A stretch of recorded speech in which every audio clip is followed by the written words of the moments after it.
जय सीताराम। अष्टम अध्याय अमरजुमर अच्युत उवाच। आहे पचारई अच्युत दास पाद पद्मरे करियास कहिछ मते पटल रे निरंजनटी जेउठारे जीव निस्तार पदमान कह हे प्रभु भगवान शुणिले जुमर चरित जेमन्ते होइबि मुकत तेबे मु शुणिबि जुमर ए देह होइब अमर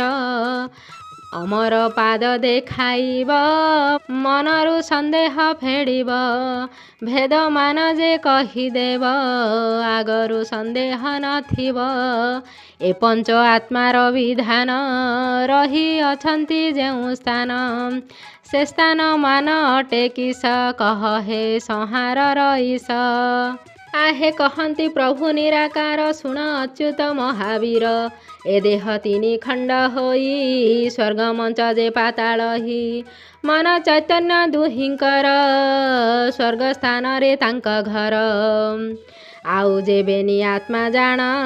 कंठ नाभि जे परिमाण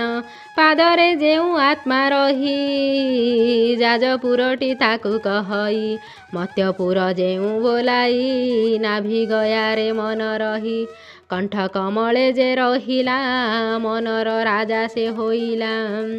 आउ जेबेनी आत्मा जान अछन्ति से सर्वभुवन नाद मुंडरे तांक स्थान देख तो बेनी नयन एणु हे पंच मन कही 25 प्रकृति अटई मन उपरे ठूल शून्य तही अछन्ति भगवान तोताळु उपरे अच्युत मेघ जालरे परियुक्त ता मध्ये सप्त सरोवर पद्मेक फुटिछि भितर 12 जे पाखुडा ताहार नील पुष्प जे नाम तार ता मध्ये 24 केसर से पुणी बड़ चमत्कार ताहा मध्यरे जेउ जल से जल अटई निर्मल ता मध्ये छन्ति निरंजन सेहिटी स्वयं भगवान नासारन्ध्रे तार बाट लागिछि तिल जे कबाट तहिरे 12 मुठा कंची निबिड़ होई पड़िअछि से कंची अपना हातरे कबाट होइछि सेठारे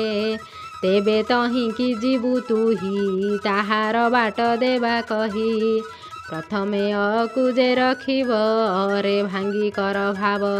भांगन्ते 4 शून्य हेला 4टी बाट जे होइला प्रथमे शून्य बाट होई बेनी जे नासा बोली कही आवर बेनी कर्ण तोरो एमन्ते हेला 4 द्वार 4टी द्वार 4 शून्य मन मध्यरे आकु चिन्ह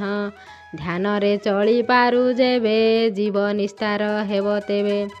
ध्यान रे बस हो अच्युत जानिबु नामर हे तत्व से तत्वे जेबे तोरो मन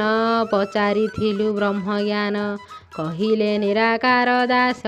शुणी अच्युत हेले तोसो इति श्रीजुमर चरिते निराकार अच्युत संवादे भेदाभेद कथने नाम अष्टम अध्याय।